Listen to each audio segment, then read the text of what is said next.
Baik, Bernardo. Mari kita berdoa. Bapa yang baik, Bapa yang penuh kasih dan kemurahan, terima kasih ya Bapa, saat ini kami anak-anak-Mu akan mendengarkan firman Tuhan yang akan dibawakan oleh hamba-Mu, Gembala kami, Pastor Paul Zhang. Ya Bapa, Engkau yang akan mengurapi dan memberikan hikmat yang daripada Tuhan dalam pemberitaan firman-Mu saat ini. Engkau juga memberkati para lektor serta kami, umat-Mu yang mendengar, baik yang ada di Zoom dan di YouTube, serta yang akan mengikuti siaran ulang. Kami diberkati dan dimampukan untuk mendengar dan mendapatkan rema yang daripada Engkau, serta menjadi pelaku firman-Mu. Terima kasih ya Bapa, di dalam nama Yesus Kristus yang adalah Tuhan dan Juru Selamat kami yang hidup, kami sudah berdoa dan bersyukur. Haleluya, amin. Amin. Terima kasih Bu Rima. Silakan Ibu Sarma membaca dari Daniel 1 ayat 1 sampai 10. Ibu Sarma membaca dari Daniel 1 ayat 11 sampai 21 dan Naomi membaca dari Roma 12 ayat 1 sampai 21. Silakan Ibu Nirliana. Baik, terima kasih Pak Enardo. Salam Pak Enardo. Salam Pastor Paul, Bu Ana. Salam Bapak Ibu semua yang ada di Zoom dan di YouTube. Dan juga salam untuk saudara kami yang nonton kembali siaran kita hari ini. Puji Tuhan, kembali kita membaca firman Tuhan dari kitab Daniel yang pertama, ayat 1 sampai 21, saya bacakan sampai ayat yang 11. Demikian firman Tuhan. Pada tahun yang ketiga pemerintahan Yoyakim Raja Yehuda, datanglah Nebukadnezar Raja Babel ke Yerusalem, lalu mengepung kota itu. Tuhan menyerahkan Yoyakim Raja Yehuda dan sebagian dari perkakas-perkakas di rumah Allah ke dalam tangannya. Semuanya itu dibawanya ke tanah Sinear, ke dalam rumah dewanya. Perkakas-perkakas itu dibawanya ke dalam perbendaharaan dewanya. Lalu Raja bertitah kepada Aspenas, kepala istananya, untuk membawa beberapa orang Israel yang berasal dari keturunan raja dan dari kaum bangsawan, yakni orang-orang muda yang tidak ada sesuatu celah, yang berperawakan baik, yang memahami berbagai-bagai hikmat, berpengetahuan banyak, dan yang mempunyai pengertian tentang ilmu, yakni orang-orang yang cakap untuk bekerja dalam istana raja, supaya mereka diajarkan tulisan dan bahasa orang Kasdim.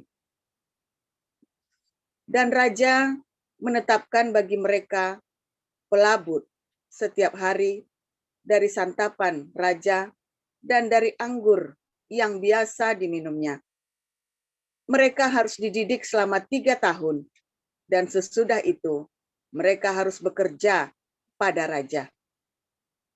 Di antara mereka itu ada juga beberapa orang Yehuda, yakni Daniel, Hananya, Misael, dan Azaria. Pemimpin pegawai istana itu memberi nama lain kepada mereka.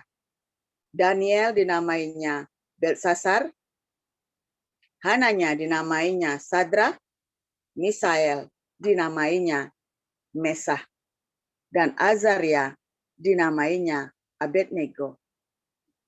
Daniel berketetapan untuk tidak menajiskan dirinya dengan santapan raja dan dengan anggur yang biasa diminum raja.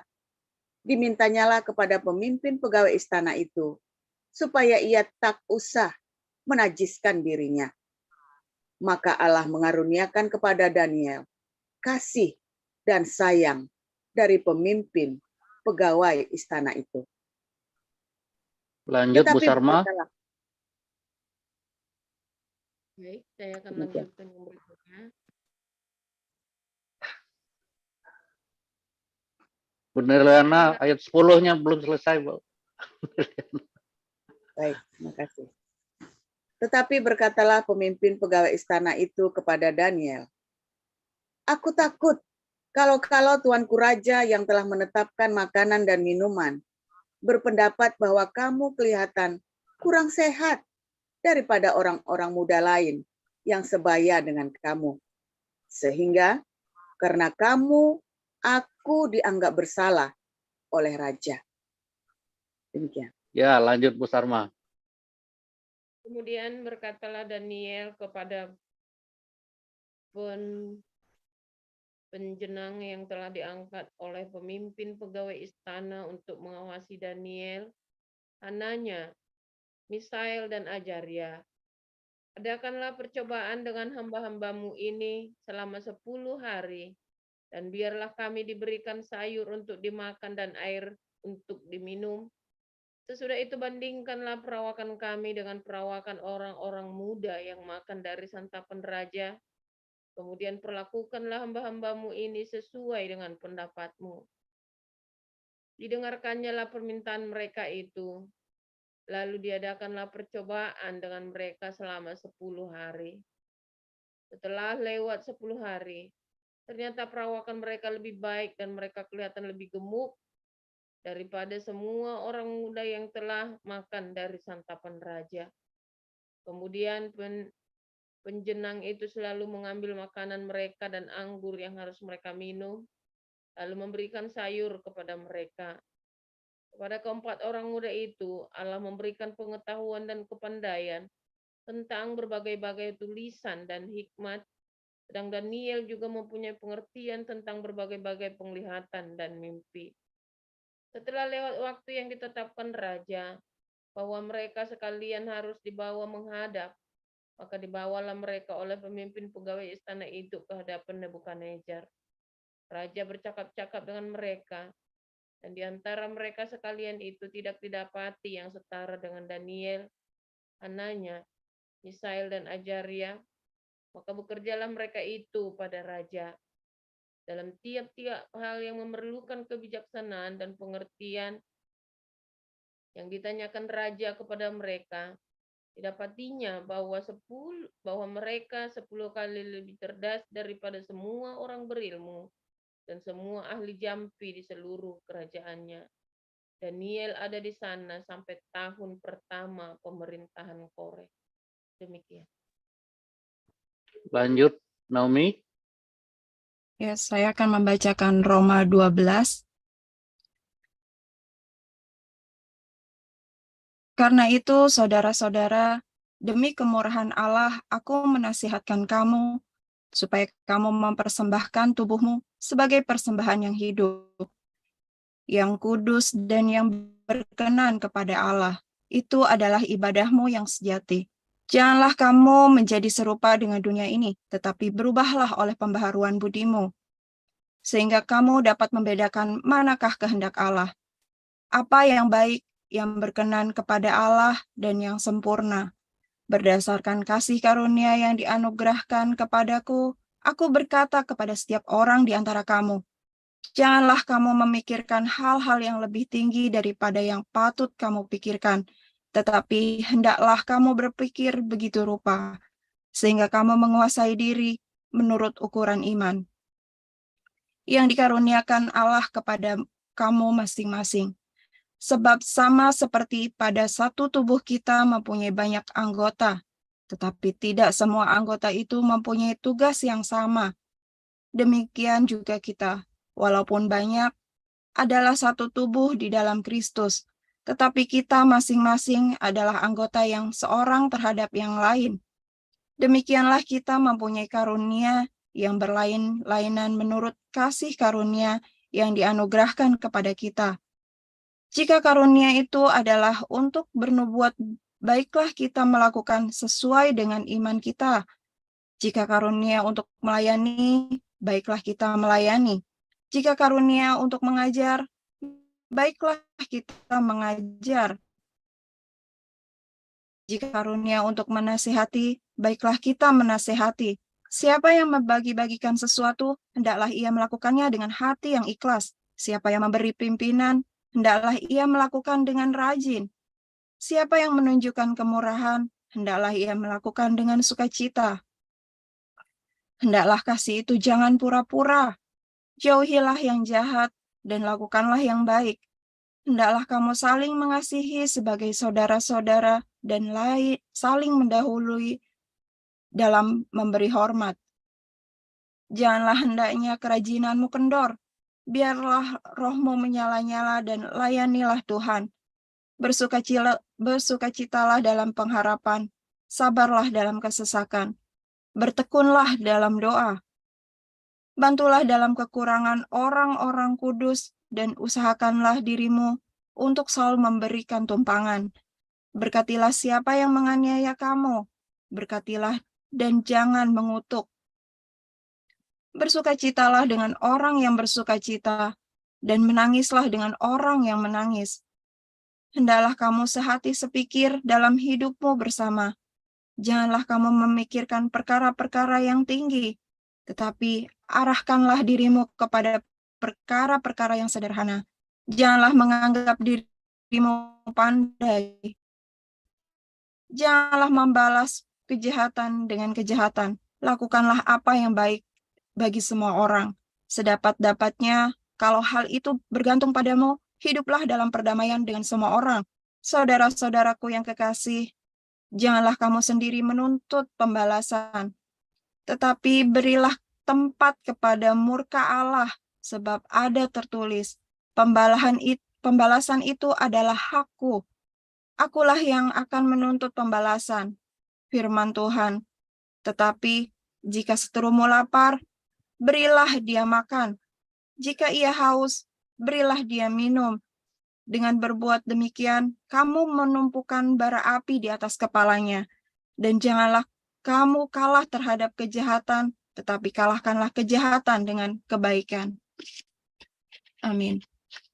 Amin. Terima kasih Naomi, Ibu Nerliana, dan Ibu Sarma. Kita akan mendengar pemberitaan renungan firman Tuhan dengan tema Yahudi. Silakan Pastor Joseph Poljang. Haleluya. Oke.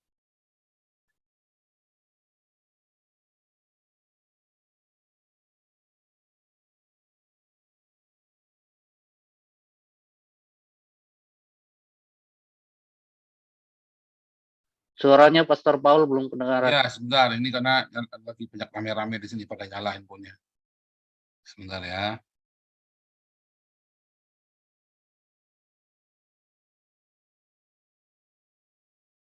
Oke, luar biasa, saudara ya. Hari ini judulnya Yahudi. Saudara, orang-orang Yahudi ini ketika di masa menjelang pembuangan sebetulnya sudah berkali-kali bertobat, saudara ya. Tetapi di terakhir-terakhirnya mereka kemudian tiba-tiba jadi jahat sekali. Ya, zamannya Yoyakim, Sedekia.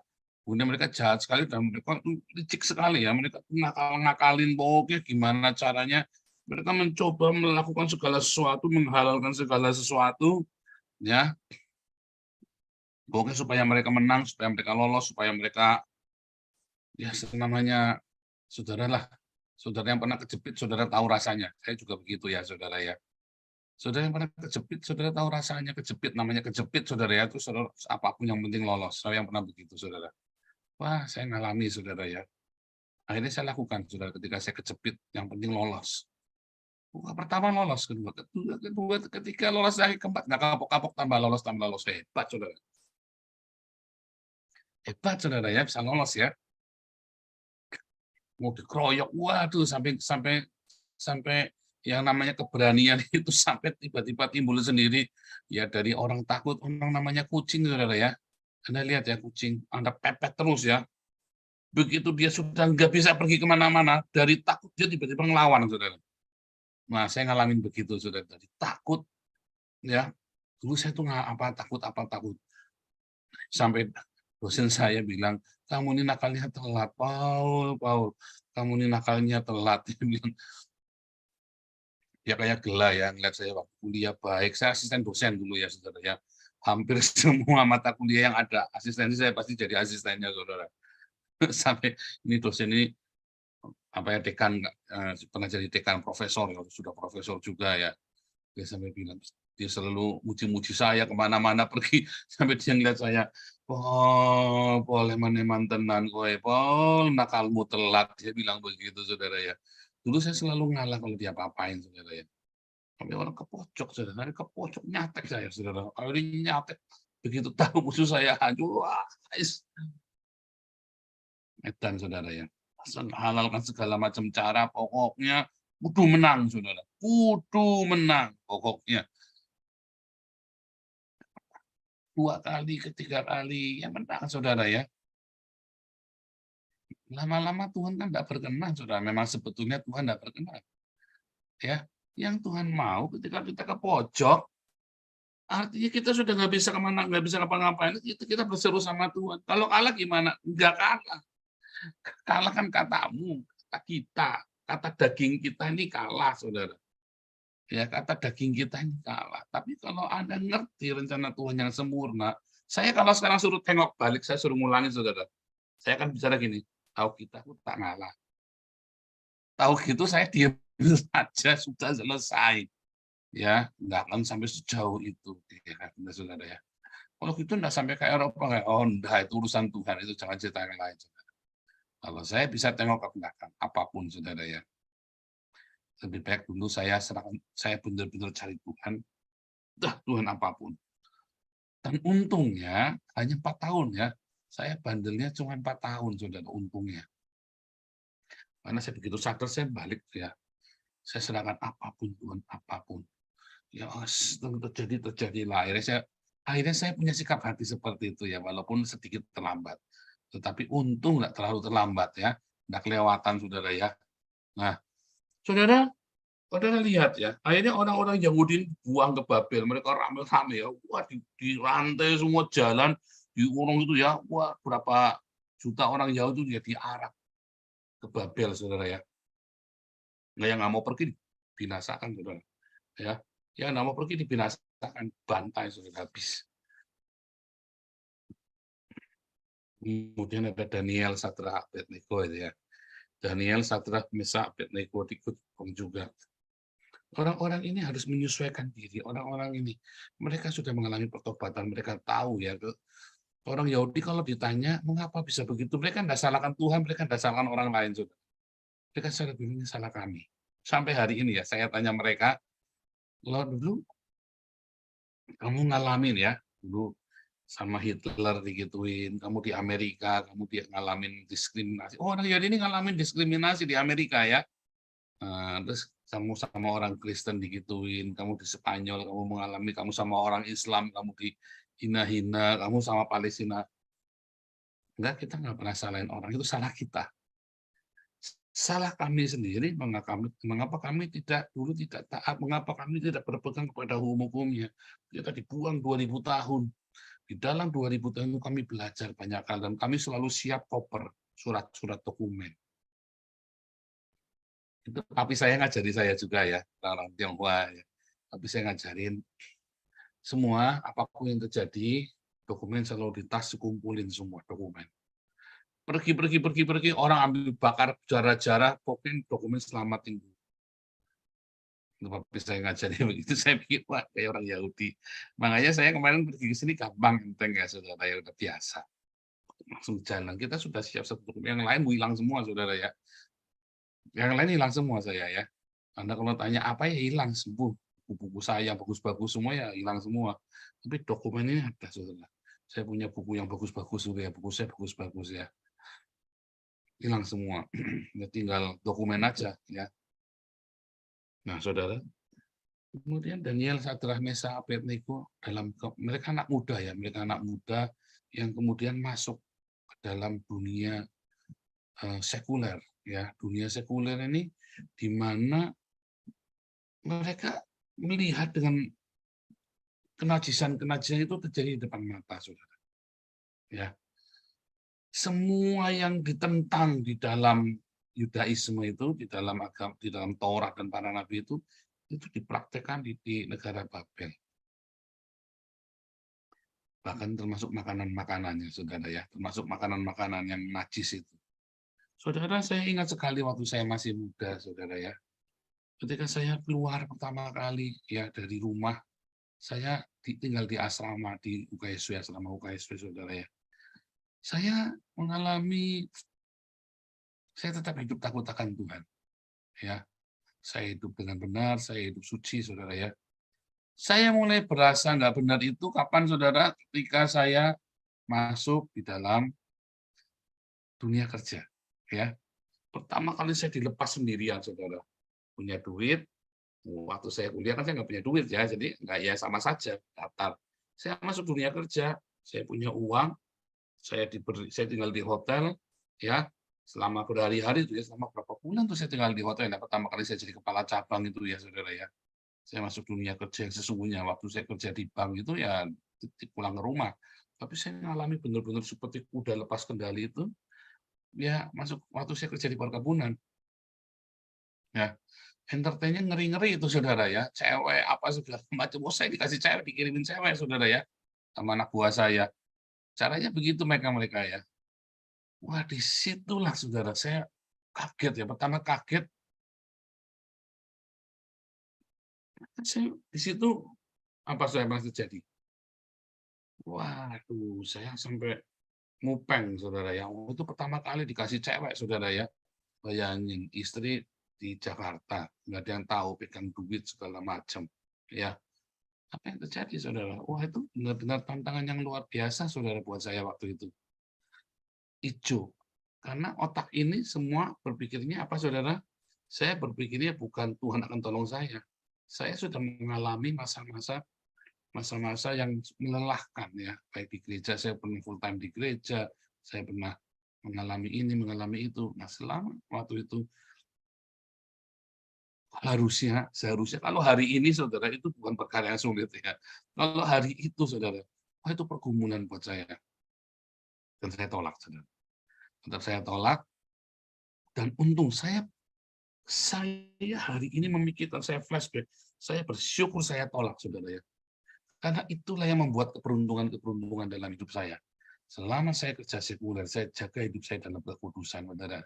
Sehingga saat sial-sial, saat naif-naifnya saya, saat sombong-sombongnya saya, sehingga saya gagal, sehingga saya keprosok dalam perangkapnya mereka ya, orang-orang jahat ini. Saya tetap lolos, saudara. Karena ada kekudusan. Ya. Orang boleh bikin apa? Mupeng, saudara, kepala saya ini ya. Waduh, saudara, zaman saya jadi direktur marketing, saya sering menyebut diri saya CEO, Chief Entertain Officer. Ya. Karena wah, itu tamu tuh yang dari Korea, yang dari Jepang, yang lokal, yang luar negeri itu selalu datang, dan mereka sampai saya kenal semua ya, semua germo-germo di Jakarta itu saya sampai kenal, saudara. Semua rata-rata ya gitu ya, cewek lah. Ya, rata-rata cewek. Terus zamannya saya kan zaman ekstasi ya, ekstasi bukan heroin tapi ekstasi zaman itu ya, sama sabu-sabu, saudara ya. Ngeri itu, saudara, zaman itu. Tapi saya tetap jaga ya. Sial-sialnya saya, naif-naifnya saya, lolos, saudara. Serius ya, selalu lolos. Sampai suatu ketika saya terperangkap, ya, saya capek, lelah ya. Disitulah saya jatuh. Begitu saya jatuh, saudara, habis itu semua keberuntungan saya hilang. Saya ngamatin sekali ya. Saya amatin sekali hidup saya. Saudara, amati hidup, saudara ya. Kalau kamu hari ini sial, bolak-balik sial. Ini syaratnya Anda sudah lahir baru ya. Ini adalah kondisi Anda sudah lahir baru. Kalau Anda belum lahir baru nggak bisa. Saya nggak tahu ya, kalau belum lahir baru, tetap lebih baik Anda hidup kudus. Tapi kalau Anda sudah lahir baru, ini yang saya ingatkan ke Anda ya. Anak-anak muda, Anda di sini mungkin ada yang dengar, ya, yang dengar YouTube-nya, anak-anak muda, Anda yang sudah lahir baru di dalam Tuhan Yesus, jaga hidupmu dalam kekudusan. Jangan kompromi. Persis seperti Daniel, Sadrak, Meshach, Abednego. Nggak kompromi. Sak sial-sialnya mereka masuk dapur api. Sak sial-sialnya mereka masuk gua singa, Daniel ya, Sadrak, Meshach, Abednego. Sak sial-sialnya lolos, saudara. Mereka jaga hidup mereka di dalam kekudusan. Itu janji Tuhan, saudara ya. Penyertaan Tuhan. Kalau kamu setia, kamu tetap di dalam jalan-jalannya, Dia akan sungguh sayang kamu, Dia akan lindungi kamu, saudara.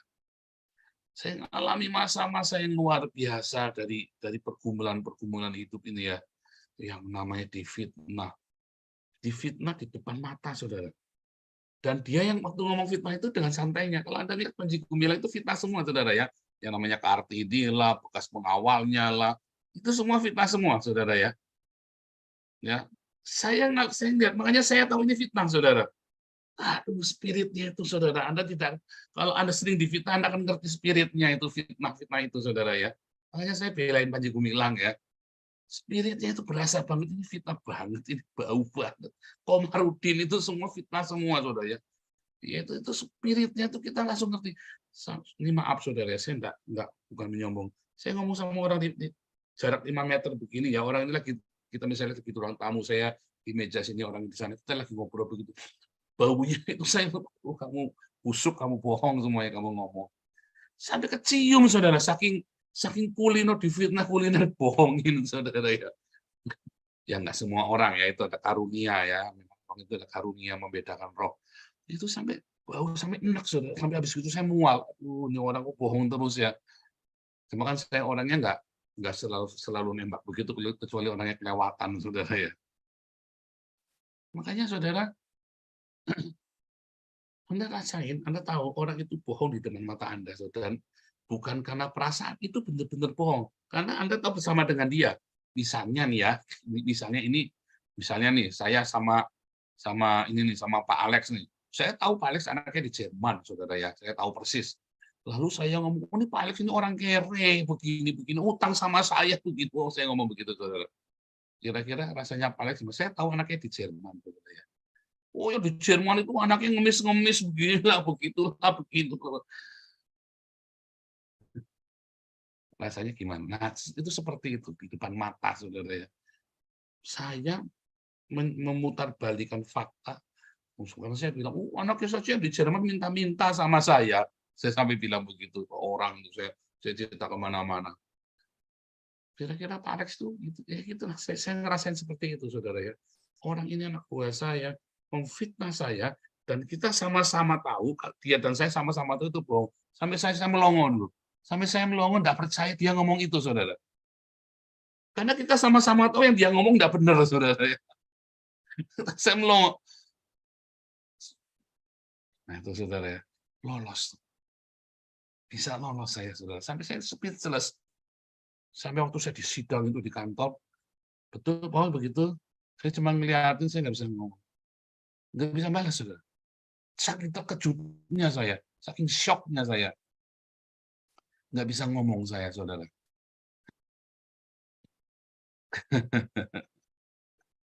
Lolos, saudara. Kalau Anda jaga hidupmu dalam kekudusan, seperti Daniel, Sadrach, Meshach, Abednego, orang Yahudi itu sudah kenyang makan segala kebusukan Baal, Molok, ya, Asyitoret.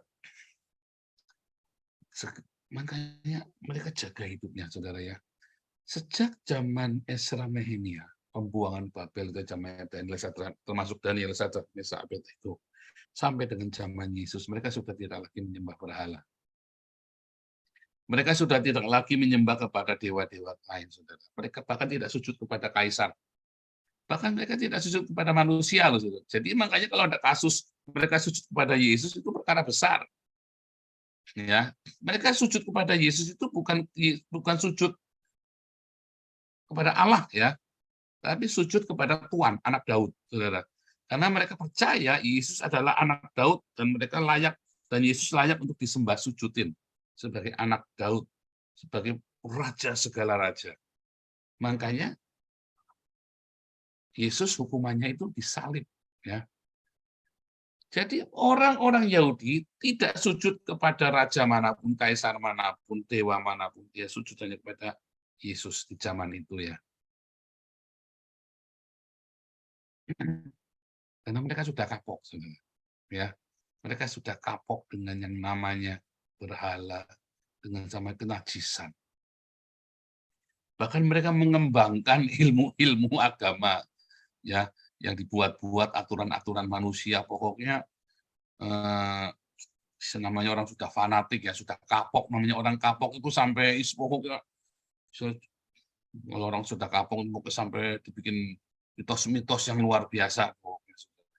Sampai tercipta mitos-mitos ya. saking kapoknya mereka. Tapi benar ya, sampai detik hari ini orang Yahudi tidak menyembah berhala. Dari zaman Ezra Nehemia sampai detik hari ini, saudara. Orang Yahudi tidak menyembah berhala. Mayoritas ya, saya cerita mayoritas. Beneran saudara, ya mereka jaga hidup di dalam kekudusan. Saking kapoknya 2000 tahun dimurnikan saudara hatinya. Makanya sial-sialnya orang Yahudi, ya saat ini mereka eksis saudara. Memang mereka harus dimurnikan.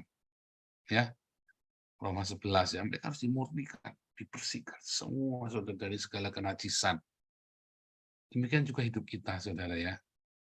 Ketika kamu jaga hidupmu dalam kekudusan, mungkin ada kesialan yang kita bilang sial gitu ya. Jangan takut saudara. Jangan pernah kompromi karena mungkin di masa-masa lalu ada hal yang nggak benar dalam hidup kita. Karakternya nggak bagus, dengki, sirik. Jadi saudara kalau sekarang lagi mengalami proses-proses ini, yang paling sering ini kan Bu Vivin sama Pak Alex ini salah paham. Ya biarin saja, mungkin kalian bikin apa dulu. Ya kan nikmati saja sekarang. Nikmati. Ya, bukan berarti dulu orang nggak benar. Enggak, kita semua juga makanya itu semua adalah sebuah proses. Ya, untung Pak Alex Bu Vivin rendah hati ini ya, dia nurut ini ya saudara ya, saya omongin terus saya nurut ya. Di proses habis sampai nanti Tuhan akan nyatakan. Jadi biarin aja di proses dan jangan pernah kompromi dengan kenajisan. Saudara-saudara yang lain juga gitu, Bu Nerliana ini juga kemarin cerita sempat ya. Pokoknya jaga, nggak apa-apa. Harus sampai murni, makanya itu diakonia itu penting ya. Tuhan Yesus bilang diakonia itu akan membersihkan. Penting, Pak Ana itu juga sama. Ya kan? Kenapa pada saat, ya kan? Semua Anda semua. Ya, di masa-masa lalu kita akan bikin apa itu akan dibersihkan sama Tuhan. Tenang saja, tetap jaga hidupmu dalam kekudusan, di dalam kebenaran ya. Jangan sampai kompromi dengan dunia. Karena ketika kita jaga hidup kita di dalam kekudusan, kemurnian hati, ya, dalam aletheia, itu penting sekali ya, aletheia, kemurnian hati, dan di dalam kesucian. Ya, dari jauhkan dari hawa nafsu dengki, dari cabul gitu yang gitu ya, dari segala kemarahan yang berlarut-larut, dendam, lepaskan semua itu ya. Sak sial-sialmu ya, sak sial-sialmu. Selalu ada pertolongan dari surga. Lepaskan aja kalau memang udah mentok, serahkan Tuhan. Apapun boleh terjadi. Tapi tolong peluk aku, jangan lepaskan. Genggam erat tanganku, jangan lepaskan. Lolos saudara, tak jamin lolos. Tak jamin lolos itu saudara. Bukan saya yang jamin, sorry ya firman Tuhan. Karena saya sudah ngalami sendiri ya saudara. Saya pikir udahlah inilah akhir dari hidup saya. Wah saya sudah pasrah sama anak ya. Tapi justru apa saudara, karena ketulusan hati kita sudah serahkan sama Tuhan. Apapun Tuhan boleh terjadi. Yang penting saya tetap mengasihi, saya tetap mengampuni, saya tetap hidup dalam kekudusan kita jaga dari kesucian, dari pikiran jorok, dari dengki, dari dendam. Bersihkan semua, saudara. Anda lihat ya di dalam Galatia 5 ayat 17 sampai 23. Ya, buah roh dan buah daging. Ya, ada jaga itu, saudara. Jangan sampai dagingmu itu berbuah. Jangan sampai dagingmu itu berbuah. Justru itu, kalau begitu Anda tahu kesalahan, lepaskan. Ikhlaskan, saudara. Sekalipun itu marah, itu hakmu, lepaskan. Sekalipun Anda tahu, saudara, wah ini semlohai, nggak bakal dapat lagi yang begini. Aduh, saudara, itu hanya ilusi. Percaya saya, saudara. Enaknya cuma 5 menit, paling lama 1 jam. Kamu sialnya itu bertahun-tahun. Serius, saudara. Hari ini kamu bisa lolos hari ini dengan pertolongan Tuhan. Ya mungkin tidak sesuai dengan yang kamu pengen, ya. Tapi kamu ingat, kamu akan lolos, kamu akan mendapat segala keberuntungan. Karena kalau kamu tidak dapatkan yang sesuai dengan kamu ingin, mungkin karena itu ujungnya nggak baik. Makanya Tuhan pindahkan.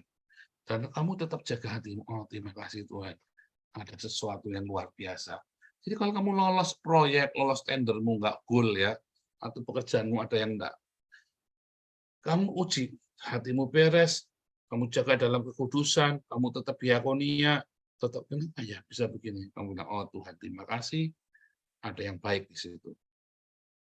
bukan klise ya, saya ngomong sama Anda ini bukan klise. Ya, serius saudara ya. Saya apply ya, waktu saya pindah dari Jerman ke Belanda, ya. Tuhan itu baik sekali saudara. Ya, Tuhan baik sekali. Tuhan suruh saya ke Jerman saudara ya. Kenapa akhirnya saya jadi dapat warga negaranya Belanda bukan Jerman? Tuhan baik sekali. Kemarin Pak Iman cerita panjang lebar ya. Saya sampai melongo. Benar juga ya Pak ya. Benar juga, ternyata Tuhan baik loh. Kalau enggak sampai hari ini saya masih tergantung sama pemerintah, saudara. Ya, jadi hari ini saya bisa melakukan banyak perkara ya dengan kasih karunia Tuhan. Karena pertolongan Tuhan, anak saya bisa ini semua ya, bisa on time semua. Enggak ada yang meleset satupun. Tuhan itu baik, saudara. Kelihatannya kok meleset ya. Kelihatannya meleset, saudara.